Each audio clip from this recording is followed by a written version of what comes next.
من يهده الله فلا مضل له ومن يضلل فلا هادي له وأشهد أن لا إله إلا الله وحده لا شريك له وأشهد أن محمدا عبده ورسوله أما بعد فإن خير الحديث كتاب الله وخير الهدي هدي محمد صلى الله عليه وعلى آله وسلم وشر الأمور محدثاتها وكل محدثة بدعة وكل بدعة ضلالة وكل ضلالة في النار.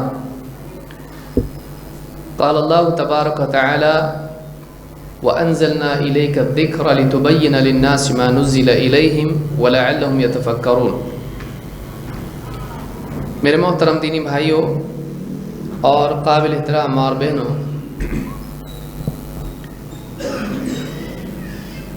منہج سلف کی پیروی کرنا یہ نجات کے لیے لازمی شرط ہے. اسی لیے اللہ رب العالمین نے قرآن کریم میں جو لوگ سلف کے راستے پر نہ چلیں ان کو جہنم کی وعید سنائی ہے. وَيَتَّبِعْ غَيْرَ سَبِيلِ الْمُؤْمِنِينَ، جو انسان مؤمنین کا راستہ چھوڑ کر کوئی اور راستہ چلے اس کے بارے میں اللہ تعالیٰ نے فرمایا نُوَلِّهِ مَا تَوَلَّى وَنُصْلِهِ جَهَنَّمَ، جہاں وہ پلٹا ہے، جہاں وہ مڑا ہے، ہم اس کو وہیں پھیر دیں گے. وَنُصْلِهِ جَهَنَّمَ، اور نتیجے میں اس کو جہنم میں پہنچا دیں گے. وَسَاءَتْ مَصِيرًا، اور بہت برا ٹھکانہ ہے. لیکن منہج سلف کیا ہے اور کیا نہیں ہے یہ سمجھنا بھی مسلمان کے لیے ضروری ہے. اس لیے کہ اگر اس کی صحیح معرفت انسان کو نہ ہو، اس کی صحیح معرفت اگر انسان کو نہ ہو تو بہت ممکن ہے غلط کو صحیح اور صحیح کو غلط سمجھ لیں، اور قرآن کریم اور پیارے رسول صلی اللہ علیہ وسلم کی حدیثوں کے سلسلے میں اس کا موقف گمراہ کن ہو اور وہ خود بھی دوسروں کو گمراہ کرے، خود بھی گمراہ ہو جائے. لہٰذا یہ سلسلہ جاری ہے. بعض اوقات ہوتا ہی ہے کہ کوئی کورس یا کوئی سلسلہ تھوڑا طویل ہو جاتا ہے، اور عوام کی ایک کمزوری ہے کہ وہ نیا چاہتی ہے. اگر ایک عنوان مثلا اخلاص درس 1 درس 2 درس 3 درس 4، تو لوگوں کو ایسا لگتا ہے کہ اخلاص بھی اتنا کتنا ہے، جلدی سے اخلاص ختم کرو اور دوسرا کوئی عنوان شروع کرو. حالانکہ ہم اسکول کے بارے میں بچوں کے سلسلے میں یہ نہیں سوچتے، بلکہ میتھس پہلی جماعت سے لے کر 10ویں 12ویں 15ویں تک پڑھ رہا ہے. کب تک میتھس پڑھے گا؟ کب تک سائنس پڑھے گا؟ کب تک ہسٹری پڑھے گا؟ کب تک؟ کوئی آدمی یہ نہیں سوچتا ہے. کیوں؟ اس لیے کہ اس میں وہ چاہتا ہے کہ ایک فیلڈ میں وہ ایکسپرٹ بنے.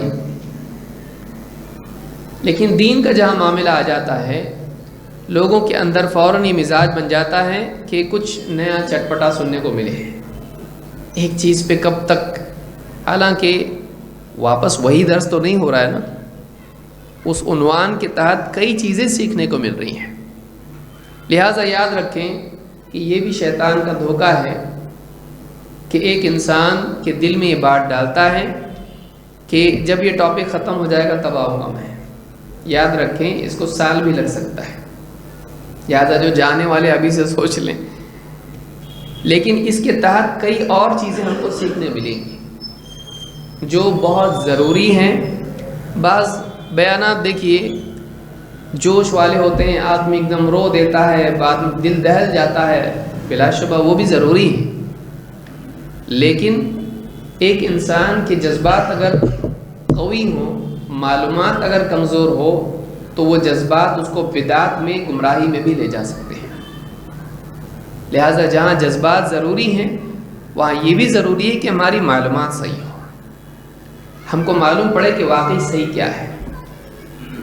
سفر کرنے کی ہمت آدمی میں ہے، بہت اچھی بات ہے کہ لمبے سفر کی، پہاڑ پر چڑھنے کی ہمت اس کے اندر ہے. لیکن پہاڑ کی چوٹی پر پہنچنے کے لیے جو راستہ ہے، جو ترتیب اس کی ہے، جو اصول اس کے ہیں، اگر اس کو معلوم نہ ہو تو یہ جذبہ اس کو کھائی میں لے گرے گا. کیوں؟ اس کے اندر پہاڑ کی چوٹی پہ پہنچنے کا جذبہ تو ہے، لیکن اس کے پاس معلومات نہیں ہے کہ اوپر کیسے جاتے ہیں۔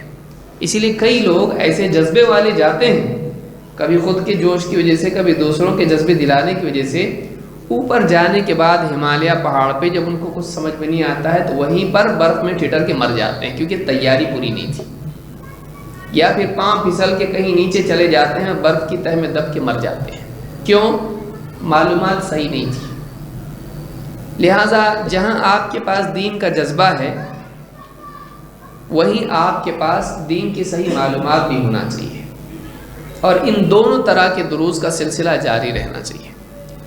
جذبے والے دروس آپ کے دل میں ایمان کو تازہ کریں گے، عمل کے اوپر آپ کو کھڑا کریں گے اور آپ کو جھنجھوڑیں گے، لیکن اسی کے ساتھ ساتھ دوسرے دروس جن میں باریکی کے ساتھ میں صحیح اور غلط کا فرق آپ سمجھیں، یہ بھی ضروری ہے۔ ان دونوں میں فرق کیا ہے؟ یہ دروس تھوڑے پھیکے پھیکے ہوتے ہیں، ان میں باریکیاں ہوتی ہیں، ان میں گہرائی کے ساتھ ایک بات کو سمجھا جاتا ہے، اس میں وہ جوش نہیں ہوتا ہے، لہٰذا بہت سارے لوگ وہ جوش نہیں ملنے کی وجہ سے غائب ہو جاتے ہیں جو دوسرے دروس میں ان کو ملتا ہے۔ بلا شبہ وہ بھی ضروری، یہ بھی ضروری ہے۔ اب آپ اگر کوئی معلم آپ کو ایمان کے 6 ارکان ایک دم جوش میں بولے ایمان کے 6 ارکان ہیں، کوئی مطلب نہیں بھائی، اس کی آپ کو بتانے کی ضرورت ہے ایمان کے 6 ارکان ہیں۔ اب اس کو آپ بول کے کتنا جوش میں بولیں گے؟ اللہ پر ایمان، فرشتوں پر ایمان، تقدیر پر ایمان، ساری چیزیں جوش میں بولی جا سکتی، کوئی مطلب نہیں اس کی۔ اس کو باریکی سے آپ کو سمجھانا پڑے گا کہ اللہ پر ایمان کا کیا مطلب ہے، اور اس کے اندر اور دوسرے ارکان میں کیا فرق ہے، تقدیر پر ایمان میں کیا کیا چیزیں آتی ہیں۔ تو بعض اوقات ہوتا یہ ہے کہ سیدھے سادے دروس جو باریکی کے ساتھ دین کو سمجھنے کے ہوتے ہیں، لوگ تھوڑا سوچتے ہیں کہ یہ بہت ٹھنڈا ٹھنڈا ہے، تھوڑا گرم ہونا چاہیے کچھ، اس سے دل میں جو ہے جذبہ پیدا ہوتا ہے۔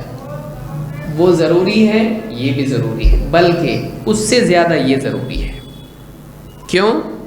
اس لیے کہ ایک آدمی کے اندر اگر صحیح معلومات نہیں ہوگی، وہ بدعت اور شرکیات اور خرافات میں پڑ جائے گا۔ جتنے گمراہ لوگ ہیں یہ محبت، اندھی محبت ہی کی وجہ سے تو گئے ہیں، جتنے بدعات میں گئے ہیں یہ اندھے جذبے کی وجہ سے تو گئے ہیں، ان کے پاس معلومات نہیں تھی۔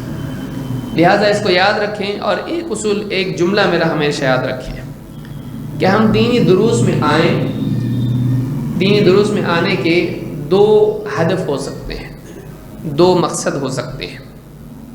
ہم سوچیں کہ ہم کس مقصد سے آتے ہیں۔ دین کے درس میں آنے والے 2 میں سے ایک کے لیے آتے ہیں۔ نمبر 1 وہ جدید کے لیے آتے ہیں، اور کچھ لوگ ہوتے ہیں وہ تجدید کے لیے آتے ہیں۔ جدید کے لیے آتے ہیں، جدید نیا، کچھ آج نیا سننے کو ملے گا۔ اگر نیا سننے کو نہیں ملا تو وہی تو سنا ہوا ہے، اس لیے پھر وہ نہیں آتے۔ کیوں؟ اس لیے کہ کچھ نیا نہیں مل رہا ہے، ہم کو وہی پرانا مل رہا ہے۔ تو جو لوگ جدید کے لیے آتے ہیں وہ غائب ہو جاتے ہیں، اور جو لوگ تجدید کے لیے آتے ہیں، اپنے علم کو، اپنے ایمان کو واپس سے تازہ کرنے کے لیے، جو سنا ہوا ہے اس کو پکا کرنے کے لیے، جو مانا ہوا ہے اس کو دل میں تازہ کرنے کے لیے، جو لوگ اس کے لیے آتے ہیں وہ زندگی بھر آتے رہتے ہیں۔ اگر آپ جدید کے لیے آ رہے ہیں، میری طرف سے آپ گارنٹی لیجئے آپ غائب ہو جائیں گے، ایک نہ ایک دن آپ چھوڑ دیں گے۔ لیکن اگر آپ تجدید کے لیے آ رہے ہیں تو آپ ہمیشہ آتے رہیں گے۔ لہٰذا ہم ہمیشہ تجدید کے، آپ دیکھیے پچھلے ہفتے میں جو پروگرام ہمارا ہوا اتوار کو، کیا نیا سنے اس میں آپ؟ سب وہی تو ہے، توحید وہی ہے، محبت رسول وہی ہے، ساری چیزیں تقریباً وہی ہیں۔ اب اگر کوئی آدمی عنوان سن کے کہے شرک کے بارے میں تو میں جانتا ہوں، میں نہیں آؤں گا، محبت رسول 50 درس سنے ہیں اس کے اوپر، تو کوئی آئے گا؟ نہیں آئے گا۔ لیکن آدمی کیوں آتا ہے؟ اپنے ایمان کو تازہ کرنے کے لیے۔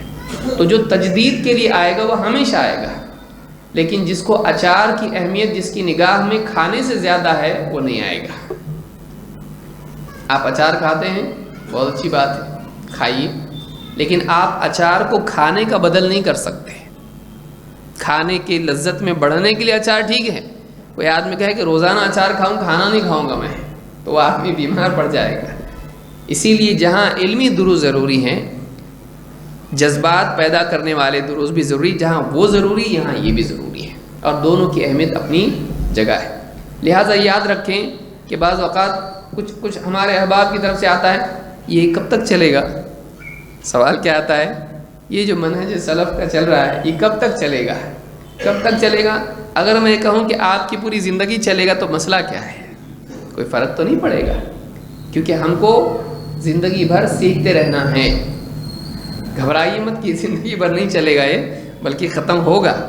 لیکن یاد رکھیں کہ جو آدمی عنوان کی بنیاد پر درس کو آتا ہے وہ آدمی آج نہیں تو کل رک جائے گا، ختم ہو جائے گا اس کا سلسلہ، اور وہ دھیرے دھیرے زوال کی طرف جائے گا۔ جو آدمی یہ کہے کہ بھائی کوئی بھی عنوان ہو، اللہ اور اس کے رسول کی بات چاہے میں نے 100 بار سنی ہو، زندگی میں اخلاص آیا تو اگر میں 50 درس بھی سنوں تو کم ہے۔ کیوں؟ میری زندگی میں اگر 50 درس سن کے اخلاص نہیں آیا تو میں نے کیا سنا؟ میں نے کچھ حاصل نہیں کیا۔ لہٰذا میں پھر ایک بار آؤں گا تاکہ میرے دل میں اخلاص پیدا ہو، تاکہ میرا منہج صحیح ہو، تاکہ میرے عقائد درست ہوں، تاکہ میں اللہ اور اس کے رسول سے محبت کرنے والا بنوں۔ تو آپ جب بھی درس کے لیے آئیں تجدید کے لیے آئیں۔ تجدید کا مطلب ہوتا ہے اپنے ایمان کو، اپنے علم کو واپس سے نیا کرنا، رینیو کرنا، اس کو تازہ کرنا اس کو۔ اس نصیحت کو ہمیشہ یاد رکھیں۔ اس لیے بعض اوقات دیکھا جاتا ہے کچھ لوگ نیا جب کوئی کورس شروع ہوتا ہے پورا بھیڑ پوری مسجد بھر جاتی ہے، پھر پیرامڈ ہمارا جیسے شروع میں بہت ہیں دھیرے دھیرے دھیرے دھیرے کم ہونا شروع ہوتے ہیں۔ یاد رکھیے اس کی بڑی وجہ یہی ہوتی ہے کہ وہ لوگ یہ سمجھتے ہیں کہ جب اب نیا کچھ ہوگا تو ہم پھر آئیں گے۔ یہاں ایسا نہیں ہو رہا ہے، الحمدللہ، بہت اچھی بات ہے، لیکن اس کو آپ یاد رکھیں، اس کو آپ یاد رکھیں۔ آج کا جو ہمارا درس ہے اس میں 11واں نقطہ یا 11ویں غلطی جو منہجی خرابی ہے اس کو ہم سمجھنے کی کوشش کریں گے۔ سلف کے منہج سے انحراف، اس میں 11ویں چیز یہ ہے حدیث کو محض عقل کی بنیاد پر رد کر دینا۔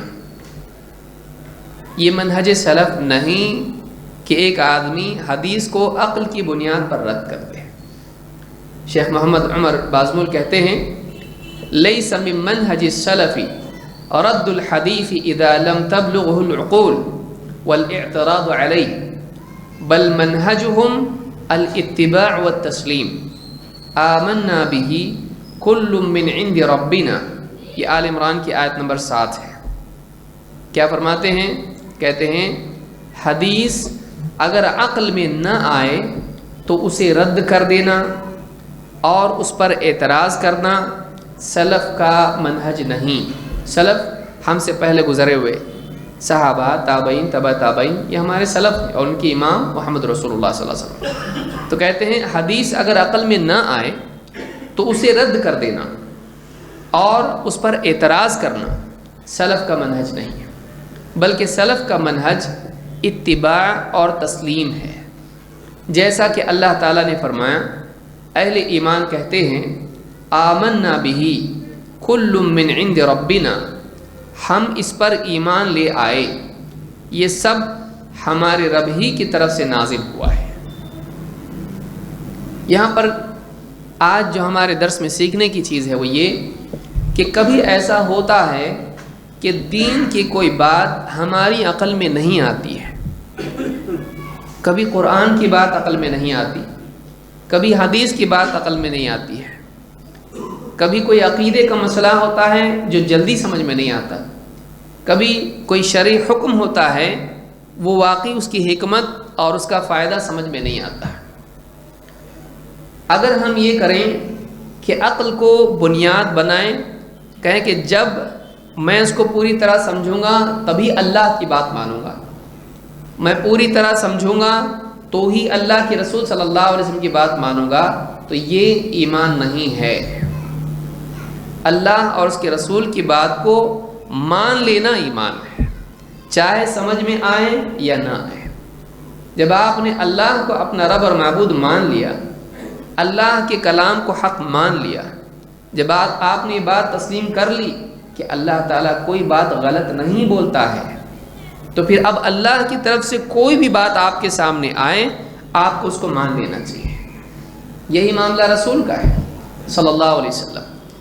آپ نے جب مان لیا کہ الصادق الامین ہیں اور آپ کی کوئی بھی بات خواہش کی بنیاد پر نہیں ہوتی ہے، وما ينطق عن الهوى، اور آپ جو بھی بولتے ہیں وہ اللہ کی طرف سے آئی ہوئی وحی کی بنیاد پر بولتے ہیں، تو چاہے نبی کریم صلی اللہ علیہ وسلم کی بات ہماری عقل میں آئے یا نہ آئے، رسول ماننے کی وجہ سے آپ کی بات ماننی پڑے گی۔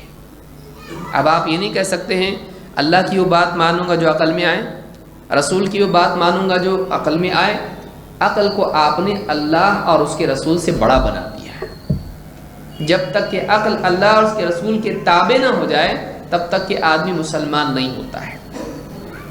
لہٰذا اگر کوئی آدمی اللہ اور اس کے رسول کی بات کو رد کر دیتا ہے محض اس وجہ سے کہ اس کی عقل میں نہیں آتی ہے، تو ایسا آدمی مسلمان نہیں ہے، چاہے وہ کلمہ پڑھتا ہو، چاہے وہ کلمہ پڑھتا ہو۔ اسی لیے کہتے ہیں حدیث خاص طور سے، کیونکہ قرآن عموماً لوگ رد نہیں کرتے ہیں، رد کیا کرتے ہیں؟ حدیث اگر عقل میں نہ آئے تو اسے رد کر دینا اور اس پر اعتراض کرنا سلف کا منہج نہیں، بلکہ سلف کا منہج اتباع اور تسلیم ہے۔ اتباع کرنا، پیروی کرنا، فالو کرنا، تسلیم مان لینا، قبول کر لینا۔ تو سلف جو بھی سنتیں تھیں، جو نبی کا طریقہ تھا، جو نبی کی تعلیمات تھی، ان کی اتباع کرتے تھے، اور جو بھی خبر سامنے آئے اس کو تسلیم کرتے تھے۔ اس لیے کہ نبی صلی اللہ علیہ وسلم کی باتیں دو طرح کی ہوں گی، ایک وہ جن کا ماننا پڑے، جن کو ماننا کافی ہوگا، جنت کے بارے میں، جہنم کے بارے میں، قبر کے بارے میں، تقدیر کے بارے میں، اس کو مان لینا پڑے گا تو تسلیم کرنا۔ اور دوسرے معاملات یہ ہوں گے جن میں اتباع کرنی پڑے گی، کچھ عمل کرنا پڑے گا۔ تو جو بھی علم ہمیں نبی سے ملے یا تو ماننے والا ہوگا یا کچھ کرنا پڑے گا۔ تو مسلمان کا طریقہ، سلف کا طریقہ یہ ہے کہ وہ ہر خبر کو تسلیم کرتے تھے اور ہر حکم کی تابعداری کرتے تھے، اس پر عمل کرتے تھے۔ جیسا کہ اللہ تعالیٰ نے فرمایا، اہل ایمان کا قول یہ ہے، کیا کہتے ہیں اہل ایمان؟ جو بھی بات ہم کو دین کی پہنچتی ہے اللہ اور اس کے رسول کی، کہتے ہیں آمنا بہ کل من عند ربنا، ہم اس بات پر ایمان لے آئے یہ سب کا سب ہمارے رب کی طرف سے ہے۔ قرآن کی ایک آدمی سورہ فاتحہ مانے لیکن سورہ بقرہ نہ مانے، ایسا نہیں ہو سکتا ہے۔ اس کو جب سورہ فاتحہ اللہ کی طرف سے، سورہ بقرہ بھی اللہ کی طرف سے ہے، اور قرآن پورا کا پورا اللہ کی طرف سے ہے، تو کوئی آدمی یہ نہیں کر سکتا ہے کہ قرآن کی ایک آیت مانے اور دوسری کا انکار کر دے، کیونکہ جب سب اللہ کی طرف سے ہے سب کو ماننا پڑے گا۔ لیکن کیا نبی کریم صلی اللہ علیہ وسلم نے جو قرآن پیش کیا ہے اس کے علاوہ جو باتیں آپ نے سکھائی ہیں، کیا یہ بھی اللہ کی طرف سے ہے؟ بلا شبہ اللہ کی طرف سے ہے، کیونکہ اللہ تعالیٰ نے محمد رسول اللہ صلی اللہ علیہ وسلم کو صرف قرآن نہیں دیا، بلکہ قرآن کے ساتھ ساتھ اللہ تعالیٰ نے آپ کو حکمت بھی دی۔ جیسے قرآن میں اللہ نے فرمایا وَأَنزَلَ اللَّهُ عَلَيْكَ الْكِتَابَ وَالْحِكْمَةَ، اے نبی اللہ تعالیٰ نے نازل کیا ہے آپ پر، وَأَنزَلَ اللَّهُ عَلَيْكَ، اور دو چیزیں اللہ نے بیان کی، نمبر ایک الکتاب اور دوسری والحکمہ۔ اے نبی اللہ تعالیٰ نے آپ پر کتاب بھی نازل کی اور حکمت بھی نازل کی۔ تو یہ دوسری چیز حکمت کیا ہے؟ سلف نے اس بارے میں کہا کہ حکمت سے مراد نبی صلی اللہ علیہ وسلم کی سنت ہے۔ آپ کی احادیث میں جو علم ہم کو ملتا ہے وہ اللہ کی طرف سے آپ کو دی گئی حکمت ہے۔ تو جہاں ہم قرآن کو مانتے ہیں جس کو کتاب کہا جاتا ہے، وہیں ہمارے لیے ضروری ہے کہ ہم نبی کریم صلی اللہ علیہ وسلم نے جو ہم کو تعلیمات دی ہیں ان کو بھی تسلیم کریں، اس کو بھی مانیں۔ تو دو چیزیں اللہ تعالیٰ نے آپ کو دی، جیسا کہ آگے حدیث میں آئے گا۔ تو کوئی ہم سے پوچھے کہ اللہ نے نبی کو کتنی چیزیں دیں، ہم کہیں گے دو، نمبر ایک کتاب اور نمبر دو حکمت۔ کتاب قرآن ہے، حکمت سنت ہے۔ حکمت وہ علم ہے جو قرآن کے سمجھنے کے لیے اللہ نے اپنے نبی کو دیا۔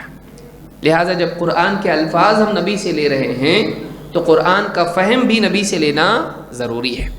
یہ تو عجیب ہو جائے گا کہ قرآن کے الفاظ تو یاد کر لے آدمی لیکن اس کی انڈرسٹینڈنگ نہ ہو، اس کے پاس اس کی سمجھ اس کے پاس نہ ہو، تو وہ جو سمجھ ہے وہ کس کو دی اللہ نے؟ اپنے نبی کو دی ہے، اور آپ صلی اللہ علیہ وسلم نے آسان الفاظ میں مسلمانوں کو وہ سمجھایا۔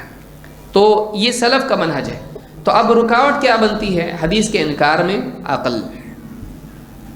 بنیادی وجہ یہ ہے، باقی بہانے آدمی بعد میں نکالتا ہے، پہلے اس کی عقل سے بات ٹکراتی ہے، دل نہیں مانتا ہے، پھر وہ ڈھونڈتا ہے کہ کوئی آیت قرآن کی مل جائے جس سے ٹکراتی دکھائی دے، پھر وہ کوئی اور حدیث ڈھونڈ لیتا ہے جس سے ٹکراتی دکھائی دے، پھر وہ کوئی اور سائنس کا فیکٹ ڈھونڈ لیتا ہے جس سے وہ حدیث ٹکراتی دکھائی دے۔ اس کے رد کرنے کے لیے کچھ نہ کچھ دلیل جمع کرتا ہے، لیکن پہلے اس کے دل میں وہ بات نہیں آتی ہے، اس کی عقل میں وہ بات نہیں آتی ہے۔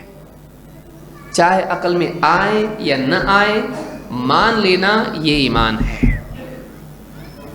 اس لیے کہ اگر ہماری عقل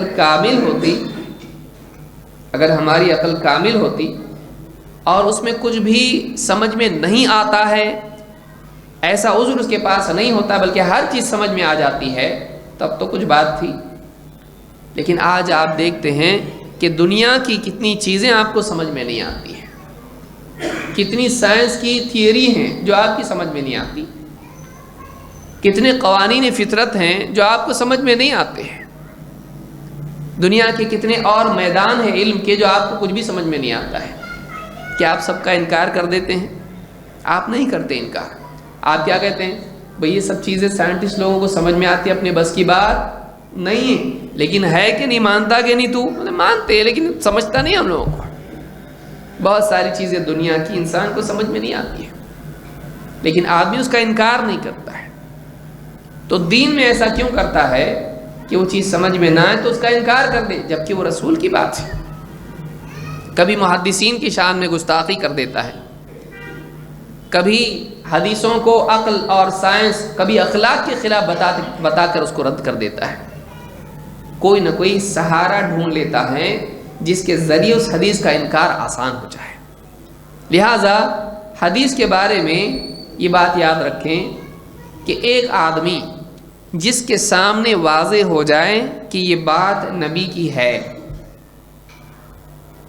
اور پھر عقل میں نہ آنے کی وجہ سے وہ اس کا انکار کر دے، تو ایسا آدمی اسلام سے خارج ہو جاتا ہے۔ ایک آدمی جو مان لے کہ یہ بات نبی کی ہے لیکن عقل کے خلاف ہے، اپنی سمجھ میں تو نہیں آ رہا، بھائی کیسا بول دیا اللہ کے نبی صلی اللہ علیہ وسلم، لہٰذا یہ چیز میں نہیں مانتا۔ تو اگر وہ دو چیزیں جمع کر دے، ایک نبی کی بات ہونا تسلیم کر لے لیکن پھر کسی اور وجہ سے اس بات کا انکار کر دیں، تو ایسا آدمی اسلام سے خارج ہو جاتا ہے۔ لہٰذا نبی صلی اللہ علیہ وسلم کی باتوں کا انکار نہیں کرنا چاہیے، کسی ایک بات کا بھی انکار کر دے اسلام سے نکل جاتا ہے۔ آئیے سلسلے میں تفصیل دیکھتے ہیں۔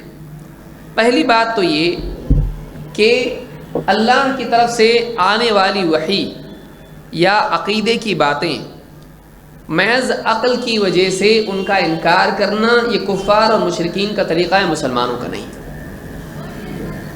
اللہ تعالیٰ نے قرآن کریم میں فرمایا وَعَجِبُوا أَن جَاءَهُم مُنذِرٌ مِّنْهُمْ وَقَالَ الْكَافِرُونَ هَذَا سَاحِرٌ كَذَّابٌ أَجَعَلَ الْآلِهَةَ إِلَٰهًا وَاحِدًا إِنَّ هَذَا لَشَيْءٌ عُجَابٌ۔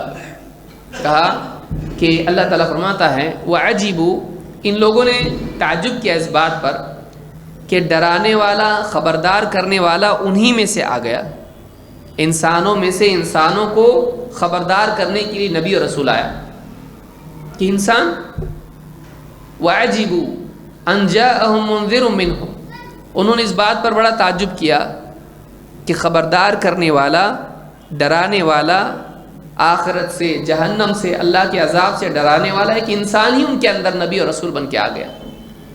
اور کافروں نے کہا، انکار کرنے والوں نے کہا ھذا ساحر کذاب، یہ نبی جو نبی نہ ہونے کا دعویٰ کرتا ہے محمد صلی اللہ علیہ وسلم، یہ کیا ہے؟ ساحر کذاب، یہ جادوگر ہے اور جھوٹا ہے۔ کیوں؟ کس بنیاد پر؟ عجیبو، تعجب کیا، انسان کیسے ہو سکتا ہے نبی؟ اللہ تعالیٰ اپنی طرف سے سچائی بتانے کے لیے انسان کو کیسے بھیج سکتا ہے؟ تو انہوں نے انسان پر ہونے پر نبی کے اور رسول کے تعجب کیا اور کیا کہا؟ یہ نبی جھوٹا ہے اور یہ جادوگر ہے. اور کیا کہا؟ اجعل الآلہۃ الہا واحدا، کیا اس نے محمد صلی اللہ علیہ وسلم کیا اس نے سارے معبودوں کے بدلے ایک ہی معبود بنا لیا؟ ان ھذا لشیء عجاب، یہ تو بڑی عجیب چیز ہے. تو تعجب کتنی چیزوں پر ہو رہا ہے؟ ایک نبوت پر اور دو توحید پر. سوچیے، دو چیزیں بنیادی ہیں اسلام میں کلمے کی، کتنی ہیں؟ دو ہیں. ایک ہے توحید اور دوسرے ہے رسالت. اشہد ان لا الہ الا اللہ و اشہد ان محمد رسول اللہ. اسلام کی بنیادی دو تعلیمات ہیں، لیکن اللہ تعالیٰ نے بتلا دیا ان لوگوں کے انکار کرنے کی وجہ کیا ہے. تعجب. یہ تو عجیب ہے، عجیب بات ہے، عقل میں نہیں آتی.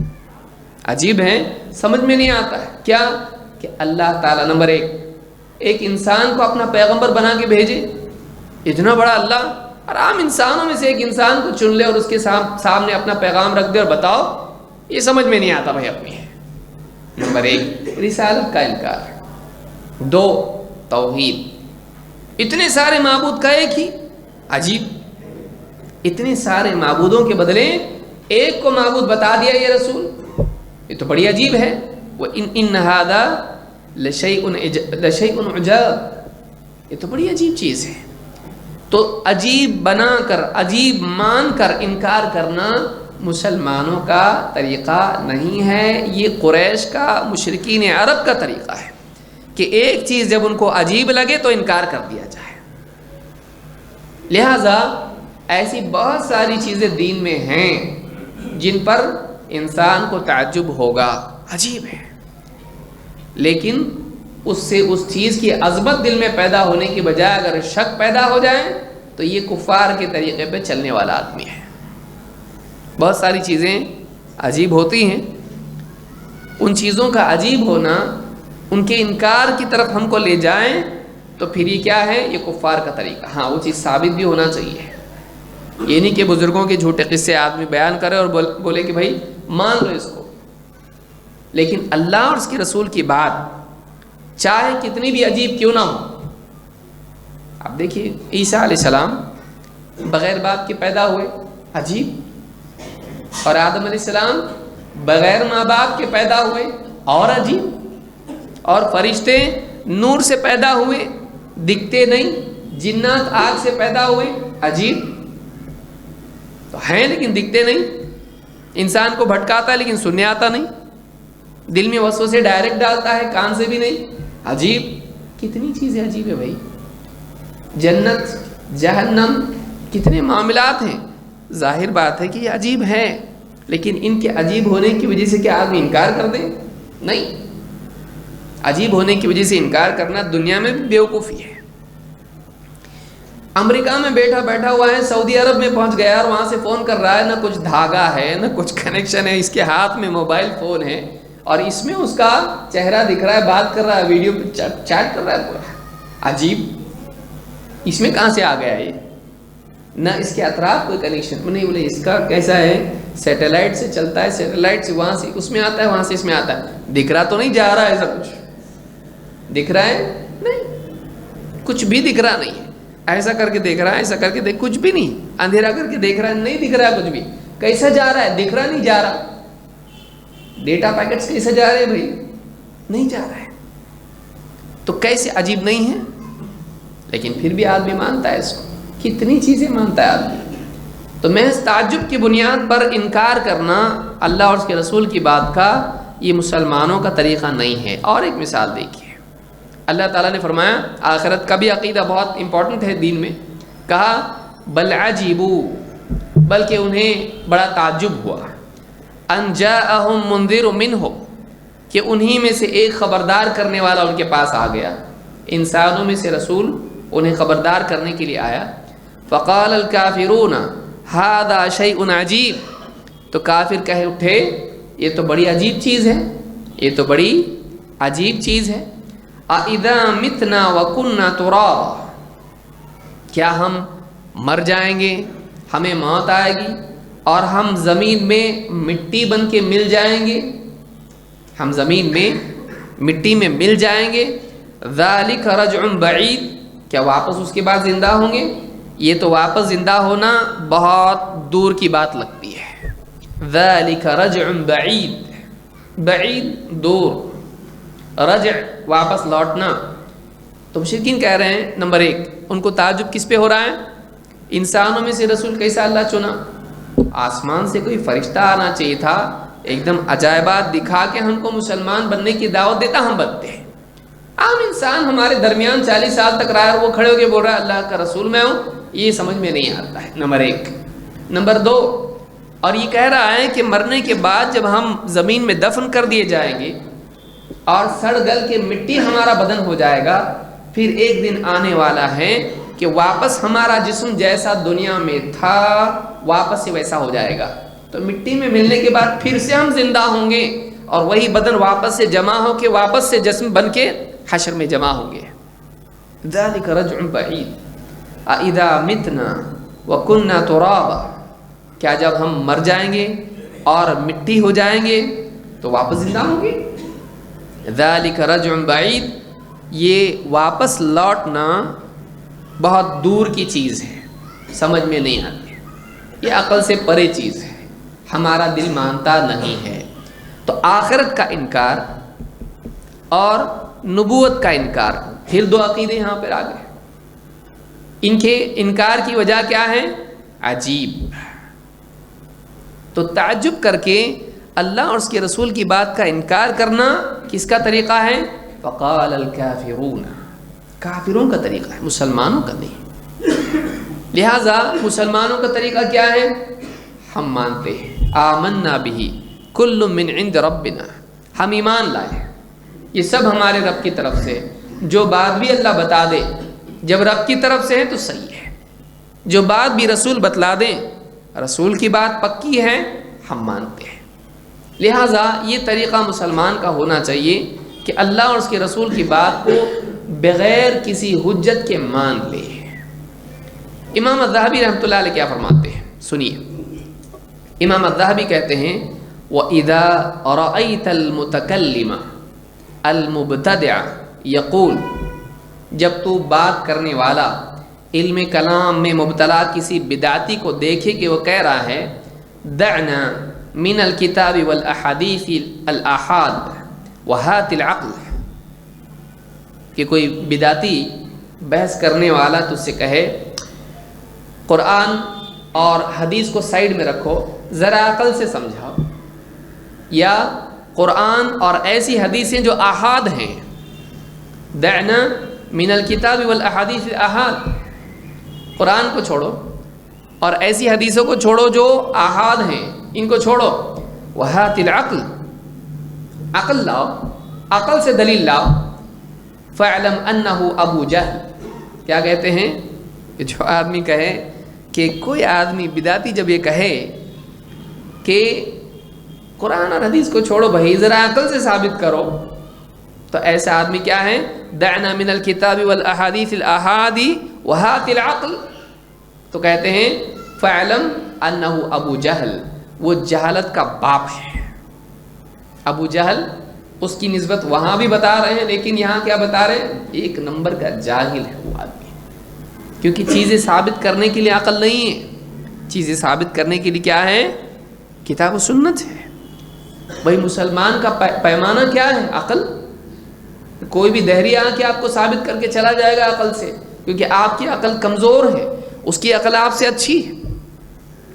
آپ یاد رکھیں اس کو. کیا ہر مسلمان دنیا کے ہر کافر سے عقل مند ہے؟ اس کے پاس عقل آپ سے زیادہ بھی ہو سکتی ہے. بھائی آپ اس کی جیسی ٹیکنالوجی بنا سکتے کیا؟ نہیں، اس کے پاس زیادہ عقل ہے. لیکن دینی عقل جس کو کہتے ہیں وہ کون سی ہے؟ اللہ اور اس کے رسول پر میں ایمان لاتا ہوں، یہ عقل مسلمان کے پاس ہوتی ہے. لیکن بحث و مباحثے کی عقل کے کوئی کافر آپ سے زیادہ بھی اس کی صلاحیت رکھ سکتا ہے اور آپ کو کنفیوز کر سکتا ہے. آپ کا بچاؤ کیا ہے؟ قرآن و سنت. بھائی ہم قرآن و سنت میں رہا تو مانتے، نہیں تو نہیں مانتے ہیں. لیکن آپ اگر یہ دروازہ کھول دیں عقل سے بتاؤ ہم کو، ہو سکتا ہے کہ کہ آپ کی عقل کمزور ہونے کی وجہ سے اس کی عقل سے وہ ثابت کر دے اور آپ کو ماننا پڑ جائے اور آپ کفری عقیدہ مان لیں۔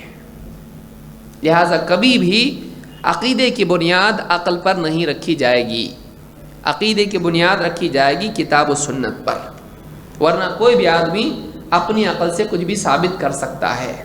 سننے والا کم عقل ہوگا مان لے گا، ہاں بڑے عالم کے سامنے بیٹھے گا وہ اس کی عقل کو رد کر دے گا۔ اس کی کئی مثالیں دیکھی جا سکتی ہیں، ہم دیکھیں گے انشاءاللہ وقت اگر رہا تو۔ اکثر احادیث انکار کرنے کی وجہ یہ ہوتی ہے کہ لوگ حدیثوں کو سمجھ نہیں پاتے ہیں، ان کی عقل میں وہ حدیث نہیں آتی، لہٰذا وہ حدیث کا انکار کر دیتے ہیں۔ کسی کے عقل میں کسی بات کا نہ آنا اس بات کو غلط ثابت نہیں کرتا ہے، صحیح ہے؟ بھئی ایک آدمی ہے، وہ ایک بات بیان کرے کسی کے سامنے، بولے نہیں سمجھ میں آ رہا ہے، تو آپ کیا کہیں گے؟ آپ نے ایک بات کسی کو سمجھائی، آپ کی بیوی کو سمجھائی، آپ کے بچے کو سمجھائی، آپ کے بھائی کو سمجھائی، آپ نے اپنے والد کو سمجھائی، والدہ کو سمجھائی۔ اگر سب نے کہا کیا بول رہے ہماری سمجھ میں نہیں آ رہا، تو آپ کیا کرتے؟ واپس سے سمجھاتے یا بولتے جب آپ لوگوں کی سب کی سمجھ میں نہیں آ رہا تو شاید میری بات غلط ہو، ایسا کرتے آپ؟ نہیں۔ کسی کی سمجھ میں کسی بات کا نہ آنا اس بات کو غلط ثابت کرتا ہے؟ نہیں۔ اس کو پھر سے سمجھانے کی ضرورت ہوتی ہے اور اس کو سمجھنے کی ضرورت ہوتی ہے۔ لہٰذا کوئی حدیث اگر ہماری عقل میں نہ آئے تو اس سے جھٹ سے اس نتیجے پہ پہنچ جانا کہ حدیث غلط ہے، یہ کس طرح کی عقل مندی ہے؟ اس کو سمجھنے کی ضرورت ہوتی ہے، نہ کہ اس کو رد کرنے کی۔ اس کو سمجھنے کی ضرورت ہوتی ہے، نہ کہ اس کے بارے میں شک کرنے کی۔ لہٰذا اس دور میں ایسے کئی لوگ نوجوان اور پڑھے لکھے لوگ پیدا ہو گئے ہیں کہ جب کوئی حدیث ان کی سمجھ میں نہیں آتی ہے تو اس حدیث کے صحیح ہونے میں شک کرتے ہیں، یار عقل میں نہیں آ رہی ہے، کچھ تو گڑبڑ لگ رہا ہے حدیث میں، گویا کہ اس کی عقل بالکل پرفیکٹ ہو۔ اس کی عقل پرفیکٹ نہیں ہے، اس لیے سمجھ میں نہیں آ رہا ہے۔ لہٰذا اللہ تعالیٰ قرآن کریم میں ایسے لوگوں کے بارے میں فرماتا ہے بل کذبوا بما لم یحیطوا بعلمہ، بلکہ انہوں نے اس چیز کو جھٹلا دیا جس کا احاطہ وہ علم کے اعتبار سے نہ کر پائے۔ دیکھیے آپ کی اتنی بڑی بات اللہ نے یہاں پر بیان کی ہے کہ اکثر باتیں، سچی باتیں، صحیح باتیں، حق باتیں بھی لوگ انکار کر دیتے ہیں جب وہ ان کی سمجھ میں نہیں آتا ہے۔ جس حق کو نبی لے کر آیا محمد رسول اللہ صلی اللہ علیہ وسلم، جس حق کو محمد صلی اللہ علیہ وسلم لے کر آئے، اس کا انکار کرنے کی بنیاد کیا تھی؟ لوگوں نے کیوں انکار کیا؟ رب کے لوگوں نے۔ اللہ تعالیٰ فرماتا ہے بل کذبوا بما لم یحیطوا بعلمہ، بلکہ انہوں نے اس چیز کو جھٹلا دیا جس کو وہ ٹھیک سے سمجھ نہیں پائے، علمی اعتبار سے وہ اس کو کمپریہینڈ نہیں کر پائے، اس کا احاطہ نہیں کر پائے، تو انہوں نے کیا کر دیا؟ اس کو جھٹلا دیا۔ تو معلوم ہوا کہ یہ طریقہ کفار کا ہے کہ ایک چیز اگر سمجھ میں نہ آئے تو سمجھ میں نہ آئے تو فوراً اس کا انکار کر دیا جائے۔ لہٰذا حدیث اگر آپ کی سمجھ میں نہیں آتی ہے انتظار کریں، اس کا انکار نہ کریں۔ یہ سارے طریقے کفار کے ہیں۔ مسلمان کا طریقہ سمجھنے کی کوشش کرنا ہے، نہیں سمجھا مان لینا، اگر نہیں سمجھا تو مان لینا۔ جب آپ کو معلوم ہے اللہ اور اس کے رسول کی بات ہے مان لیں اس کو، آج نہیں تو کل سمجھ میں آئے گا۔ ایک عالم نہیں سمجھایا دوسرا سمجھائے گا۔ کبھی سمجھنے کے لیے نہ سمجھنے کی وجہ کیا ہوتی ہے؟ عمر کی کمی، کبھی یہ وجہ ہوتی ہے، کبھی علم کی کمی، کبھی عقل کی کمی، کبھی سمجھانے والے کی کمی، ہے کہ نہیں؟ کچھ بھی ہو سکتا نا۔ ایک تو یہ کہ سرے سے انسان کی عمر کم ہے، بچہ ہے، اس کو آپ عالمی حالات کے بارے میں بتاؤ، آج دنیا میں ایسا چل رہا ہو ایسا چل رہا، آپ اس کو ٹیکنالوجی کے بارے میں بتاؤ، آپ اس کو نکاح کے بارے میں بتاؤ، سمجھے گا اس کو؟ نہیں، اس کی عمر مانے ہے سمجھنے میں۔ کبھی عقل آدمی کی اتنی نہیں ہوتی ہے، اس لیے بہت سارے لوگ بولتے ہم کو عالم صاحب آپ سے گزارش ہے، کون سی دلیل کیا کدھر سے آیا ہم کو مت بتاؤ، ہم کو نہیں سمجھ میں آتا، کیا کرنے کا وہ بتاؤ۔ دیکھو قرآن میں یہ آیت ہے، یہ حدیث ہے، ایسا ہے ویسا ہے، پورا اتنا ہم کو مت بتا، ہم کو کیا کرنا ہے وہ بتاؤ، ہم لوگ کر لیں گے۔ کیوں؟ سمجھ میں نہیں آتا۔ کبھی انسان کی عقل کم بھی ہوتی ہے، کبھی ایسا ہوتا ہے کہ سمجھانے والا بھی کمزور ہوتا ہے، نہیں سمجھ میں آتی بات، کبھی کوئی اور وجہ ہوتی ہے۔ لہٰذا انسان کو چاہیے کہ وہ فوراً چیزوں کا انکار نہ کرے، بلکہ اس کو سمجھنے کی کوشش کرے۔ مثال کے طور پر اسی آیت کے ضمن میں ابن الجوزی رحمۃ اللہ علیہ نے 2 قول علماء کے ذکر کیے ہیں اپنی تفسیر زاد المسیر میں۔ زاد المسیر یہ تفسیر ہے ابن الجوزی کی۔ کہتے ہیں قیل لسفیان ابن عیینہ، سفیان ابن عیینہ سے کہا گیا، یقول الناس، لوگ کہتے ہیں، کل انسان عدو ما جہل، آدمی اس چیز کا دشمن ہو جاتا ہے جس کی سمجھ اس کو نہیں ہوتی ہے۔ آدمی اس چیز کا دشمن بن جاتا ہے جو اس کی عقل میں نہیں آتی ہے، یا جس کو آپ کہیں آدمی جس چیز کے بارے میں جاہل ہوتا ہے اس کا دشمن بن جاتا ہے۔ یہ تو تجربہ آپ کو پورے سماج سے ملے گا۔ لوگ اکثر حق کے دشمن کیوں بنتے ہیں؟ حق کو سمجھ نہیں پاتے ہیں، لہٰذا اپنی عقل کو عیبدار ماننے کے بجائے حق کو جھوٹ مان لیتے ہیں۔ تو کہتے ہیں، لوگ یوں کہتے ہیں کہ کل انسان عدو ما جہل، آدمی اس چیز کا دشمن بن جاتا ہے جس کے بارے میں وہ جاہل ہوتا ہے۔ فقال ھذا فی کتاب اللہ، کہا کہ یہ بات تو خود اللہ کی کتاب میں ہے۔ قیل لہ این، لوگوں نے کہا کہاں ہے؟ کہا بل کذبوا بما لم یحیطوا بعلمہ، بلکہ لوگوں نے اس چیز کو جھٹلا دیا جس کا احاطہ ان کا علم نہیں کر پایا، جس کو ان کا علم اپنے احاطے میں نہیں لے پایا، جس کو سمجھ نہیں پایا اس کے دشمن بن گئے۔ اکثر حقیقتیں لوگ اس لیے رد کر دیتے ہیں کہ وہ سمجھ نہیں پاتے ہیں۔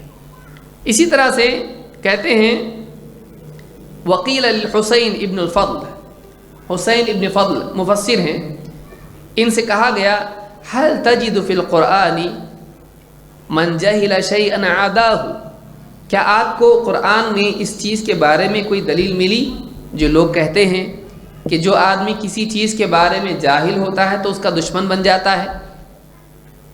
جس چیز کے بارے میں وہ اگنورنٹ ہوتا ہے اس کو اپوز کرتا ہے، اس لیے کہ آدمی اکثر اوقات خود جاہل ہوتا ہے لیکن صحیح کا انکار کر دیتا ہے۔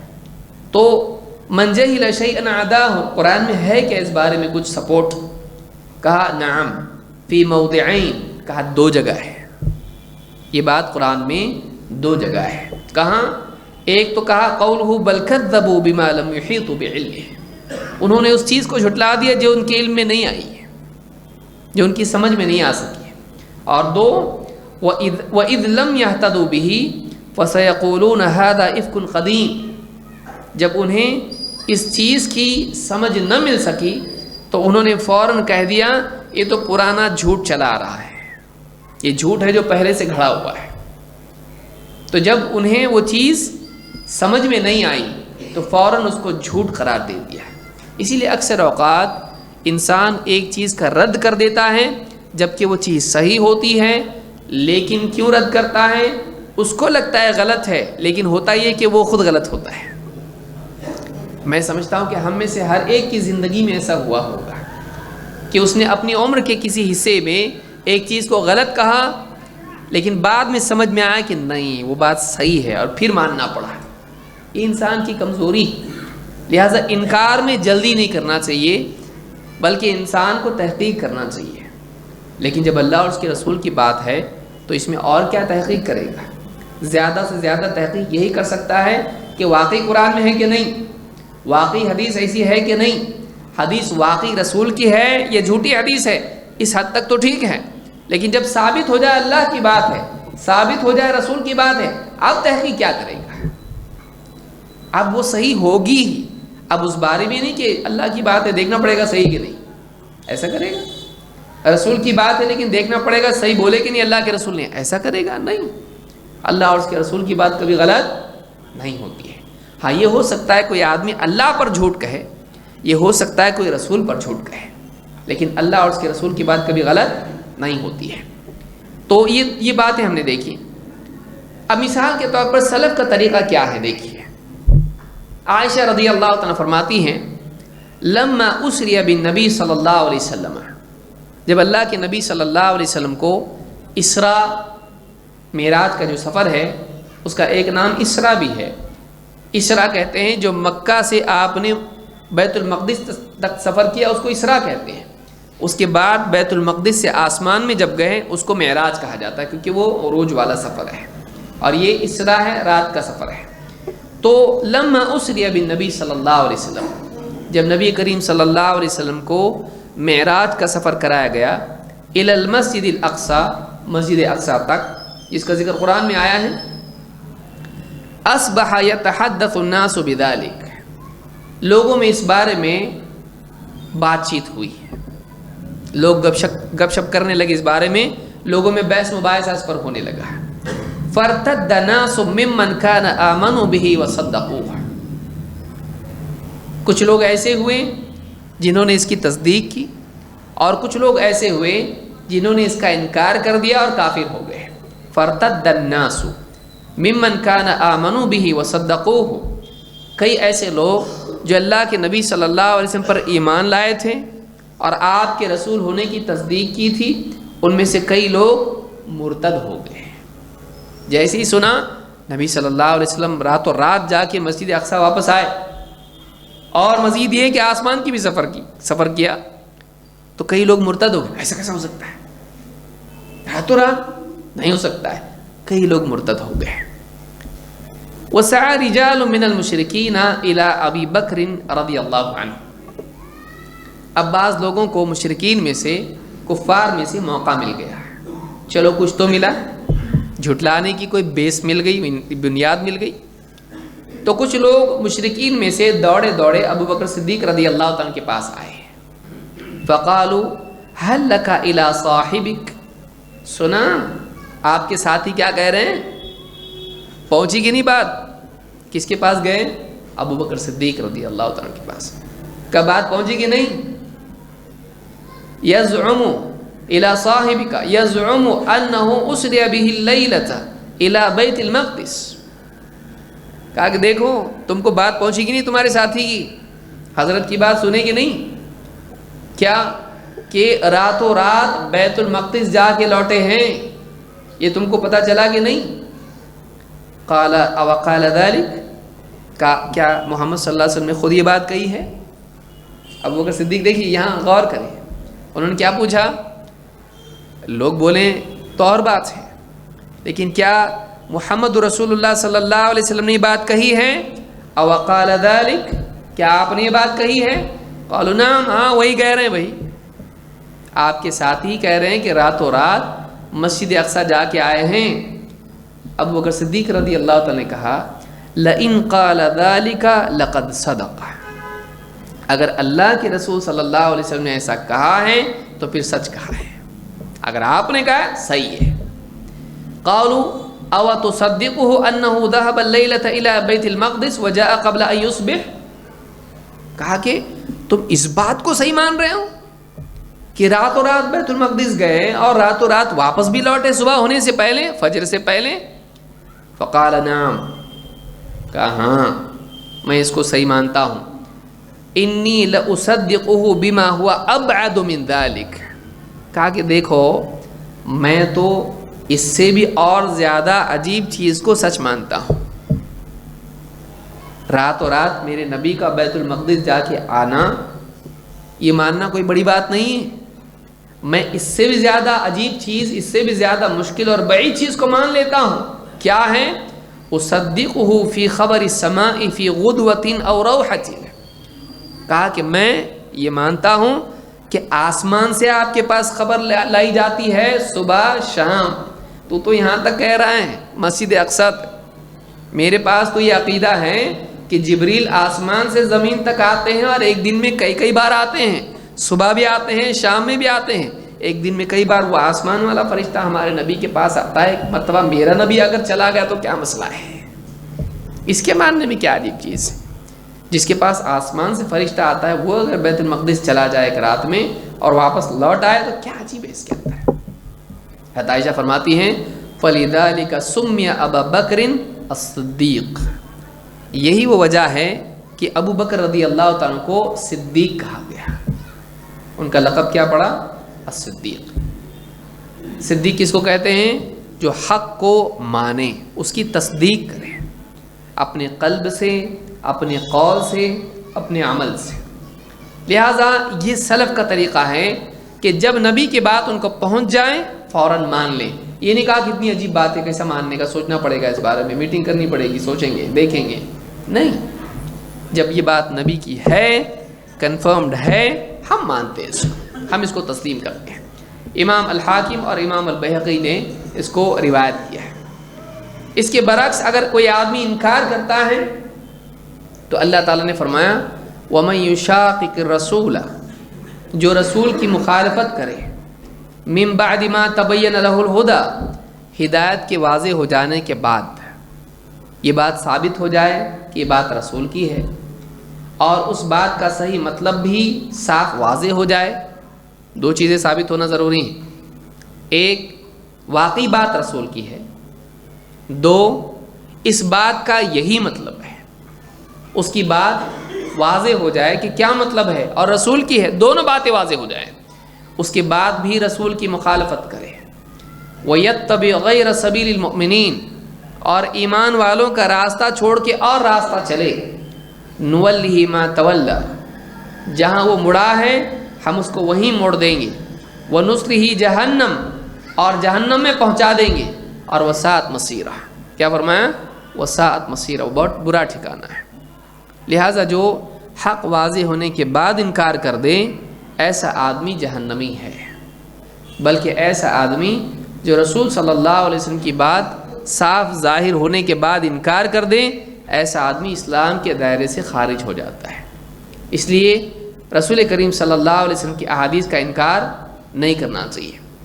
اللہ تعالیٰ نے فرمایا فَلَا وَرَبِّكَ لَا يُؤْمِنُونَ حَتَّى يُحَكِّمُوكَ فِي مَا شَجَرَ بَيْنَهُمْ ثُمَّ لَا يَجِدُوا فِي أَنفُسِهِمْ حَرَجًا مِّمَّا قَضَيْتَ وَيُسَلِّمُوا تَسْلِيمًا۔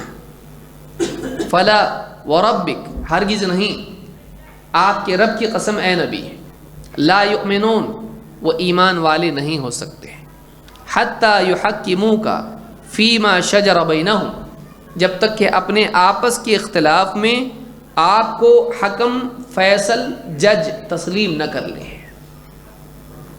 اس کی عقل میں یہ آ رہا، اس کی عقل میں وہ آ رہا، نبی صلی اللہ علیہ وسلم بتلا دیں نہیں ایسا ہے، تو اب چاہے اس کی عقل کے مطابق نبی بولیں یا اس کی عقل کے خلاف بولیں، اس کو نبی صلی اللہ علیہ وسلم کی بات ماننی پڑے گی، چاہے اس کے دل کے خلاف بولیں یا دل کے مطابق بولیں، ماننا پڑے گا۔ ثم لا يجدوا في انفسهم حرجا مما قضيت، پھر اپنے جی میں آپ کے فیصلے سے کوئی تنگی محسوس نہ کرے۔ کیسا بول دیے ایسا، آدمی کا دل تنگ ہو جاتا ہے جب بات اپنے فیور میں نہیں آتی ہے۔ نبی صلی اللہ علیہ وسلم کی بات، جھگڑا لے گئے نبی صلی اللہ علیہ وسلم کے پاس اور آپ نے فیصلہ دے دیا نہیں، زمین تیری نہیں تیری ہے۔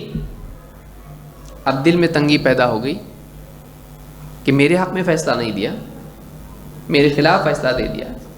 اگر دل میں یہ تنگی پیدا ہوتی ہے، اس کا ایمان خطرے میں ہے۔ ثم لا يجدوا في انفسهم حرجا مما قضيت ويسلموا تسلیما، اور بات پوری طرح سے تسلیم کریں۔ یہ نہیں کہ ایک ٹکڑا مانیں گے ایک نہیں مانیں گے، بلکہ تسلیم کیسا ہونا چاہیے؟ تمام تر، پوری طرح سے، کمال کے ساتھ اس کو تسلیم کرنا چاہیے، پوری بات آدمی مان گئے۔ تو ایک، آپ کو جج تسلیم کریں، دو، دل میں اس کی مخالفت نہ ہو، اور تین، جزئی نہیں بلکہ کلی تسلیم ہونا چاہیے، کمپلیٹ سرنڈر ہونا چاہیے۔ آدھا مانتا ہوں آدھا نہیں، ایسا نہیں چلے گا، پورا ماننا پڑے گا۔ نبی کی آدھی بات صحیح آدھی نہیں، بلکہ پوری بات ماننی پڑے گی۔ لہٰذا عقل کے خلاف یا دل کے خلاف اگر اللہ اور اس کے رسول کی بات آئے تب بھی اس کو تسلیم کرنا چاہیے۔ مثال کے طور پر ایک واقعہ دیکھیے کہ صحابہ اس بارے میں کتنے غیرت مند تھے۔ سالم ابن عبداللہ کہتے ہیں ان عبداللہ ابن عمر قال سمعت رسول اللہ صلی اللہ علیہ وسلم یقول لا تمنعوا نساءکم المساجد اذا استأذنکم الیہا۔ عبداللہ ابن عمر رضی اللہ عنہ نے کہا میں نے اللہ کے رسول صلی اللہ علیہ وسلم سے سنا ہے، آپ نے فرمایا عورتوں کو مسجدوں سے روکو مت، لا تمنعوا نساءکم المساجد، اپنی عورتوں کو مسجد آنے سے روکو مت، اذا استأذنکم الیہا، جب وہ تم سے مسجد آنے کی اجازت مانگے، اس کو روکو مت۔ قال فقال بلال بن عبداللہ، ان کے بیٹے بلال ابن عبداللہ نے کہا واللہ لنمنعہن، اللہ کی قسم ہم تو روکیں گے۔ ایک روایت میں کہا وہ شر پیدا کریں گی، وہ مکر و فریب کریں گی، لوگوں کو لبھائیں گی الی آخری، وہ اس کو بہانہ بنا لیں گی باہر نکلنے کا، اس کو بہانہ بنا لیں گی بے پردگی کا، کچھ بھی ہو سکتا ہے۔ کہا کہ واللہ لنمنعہن، اللہ کی قسم ہم تو روکیں گے، ہم تو روکیں گے۔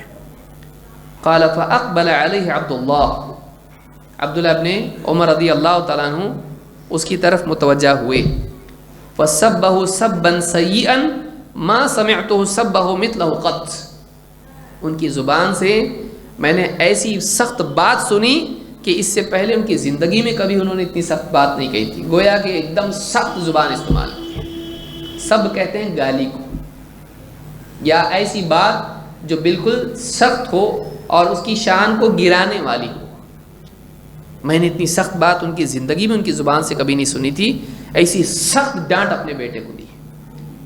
وقال اخبرک عن رسول اللہ صلی اللہ علیہ وسلم وتقول واللہ لنمنعہن، کہا کہ میں تجھ کو اللہ کے رسول صلی اللہ علیہ وسلم کی طرف سے نقل کر رہا ہوں بات، اور تو کہتا ہے ہم اللہ کی قسم کہا کہ کہتا ہے کہ ہم روکیں گے، ڈانٹ کے ساتھ کہا۔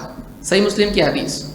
اور ایک روایت میں کہتے ہیں فضرب فی صدرہ، اس کے سینے پہ گھونسا مارا، ایک سینے پہ مارا اس کے، اور کہا احدثک عن رسول اللہ صلی اللہ علیہ وسلم وتقول لا، میں تجھے اللہ کے نبی صلی اللہ علیہ وسلم کی حدیث بتاتا ہوں اور تو کہتا ہے نہیں۔ اور اس کے بعد کہتے ہیں راوی مسند احمد کی روایت میں کہتے ہیں فما کلمہ عبد اللہ حتی مات، عبداللہ ابن عمر رضی اللہ تعالیٰ نے اپنی زندگی میں مرنے تک اس سے بات نہیں کی، موت تک اس سے بات نہیں کی۔ تو نبی کے مقابلے میں بولتا ہے، نبی کی بات بتا تو بولتا نہیں، زندگی بھر اس سے بات نہیں کی۔ صحابہ اتنی غیرت مند تھے، نبی صلی اللہ علیہ وسلم کی بات کا اتنا لحاظ کرتے تھے۔ تو کوئی نبی کے مقابلے میں اپنی رائے رکھے، کوئی نبی کے مقابلے میں اپنا فلسفہ پیش کرے، کوئی نبی صلی اللہ علیہ وسلم کی بات کا انکار کرے، آپ صلی اللہ علیہ وسلم کی بات سے بہتر حل بتائیں، نہیں۔ مسلمانوں کا طریقہ وہ یہی ہے کہ وہ اللہ اور اس کے رسول کی بات کو سب پر ترجیح دیتے ہیں۔ لا تقدموا بین یدی اللہ ورسولہ، اللہ اور اس کے رسول کی بات سے، اللہ اور اس کے رسول سے کسی کو آگے مت بڑھاؤ۔ ایک واقعہ بیان کر کے اپنی بات کو ختم کرتا ہوں۔ امام الہروی نے ایک واقعہ نقل کیا ہے اپنی کتاب میں ذم الکلام و اہلہ، اس کتاب میں انہوں نے ایک واقعہ نقل کیا ہے۔ کیا واقعہ سنیے، کہتے ہیں عن ابی الحسین الطبسی، ابو الحسین الطبسی نے کہا سمعت ابا سعید الاستخری، ابو سعید الاستخری سے میں نے سنا، وہ کہتے تھے وجاءہ رجل، میں ان کے پاس موجود تھا، ان کے پاس ایک آدمی آیا، فقال له ایجوز الاستنجاء بالعظم، ہڈی سے استنجا کر سکتے کیا؟ ہڈی سے استنجا کر سکتے ہیں کہ نہیں کر سکتے ہیں؟ قال لا، انہوں نے جواب دیا نہیں کر سکتے۔ قال لما، اس نے پوچھا کیوں نہیں کر سکتے؟ قال لأن رسول اللہ صلی اللہ علیہ وسلم قال وزاد اخوانکم من الجن، کہا کہ اللہ کے نبی صلی اللہ علیہ وسلم نے فرمایا ہے کہ وہ تمہارے بھائی جنات ان کا توشہ ہے، ان کے کھانے کی چیز ہے، کہ جنات کی غذا ہے یہ ہڈی، لہٰذا تم کو ہڈی سے استنجا نہیں کرنا چاہیے۔ اب اس نے کیا کیا؟ کہا فقال له الانس افضل ام الجن، اس آدمی نے پوچھا کہ ٹھیک ہے یہ تو بتائیے کہ افضل کون ہے، انسان کے جنات؟ قال بل الانس، کہا کہ انسان افضل ہے، جنات سے افضل کون ہے؟ انسان ہے۔ قال فلم يجوز الاستنجاء بالماء وهو زاد الانس، سوال کیا پوچھا؟ پھر یہ بتائیے کہ پھر پانی سے استنجا کیسا کر سکتے ہیں، پانی تو انسانوں کی ضرورت ہے، ان کے پینے کی چیز ہے.